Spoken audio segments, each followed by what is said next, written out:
Hello friends, digital marketing లో చాలా పెద్ద పెద్ద బ్రాండ్స్ కూడా ఫ్లాప్ అవుతా ఉంటాయి. చాలా మంది డిజిటల్ మార్కెటింగ్ చేయొద్దు, డిజిటల్ మార్కెటింగ్ చేస్తే లీడ్ సరిగ్గా రావు, డిజిటల్ మార్కెటింగ్ లీడ్ క్వాలిటీ సరిగ్గా ఉండదు అనే టాపిక్స్ అనేవి మీరు కొన్ని దగ్గర వింటా ఉంటారు. కొన్ని కంపెనీస్ డిజిటల్ మార్కెటింగ్ చాలా బాగుంది, డిజిటల్ మార్కెటింగ్ నా బిజినెస్ చాలా గ్రోత్ అయింది, డిజిటల్ మార్కెటింగ్ వల్ల నా బిజినెస్ డబుల్ అయింది అంటారు. యాజ్ వెల్ as కొన్ని కంపెనీస్ డిజిటల్ మార్కెటింగ్ వల్ల మొత్తం మనీ వేస్ట్ అని అంటూ ఉంటారు. ఈ డిఫరెన్షియేషన్ ఎందుకు వస్తుందంటే, నా ఎక్స్పీరియన్స్ లో నేను చూసింది, ఫస్ట్ ఇంపార్టెంట్ థింగ్ ఆడియన్స్ ని డిఫైన్ చేసుకోలేకపోవటం.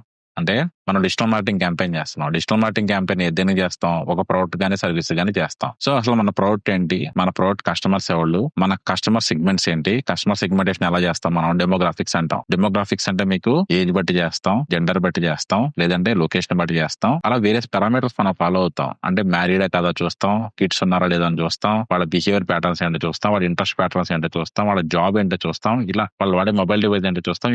ఈ పారామీటర్స్ అన్ని మీరు ప్రాపర్ గా వాడి చేయాలి.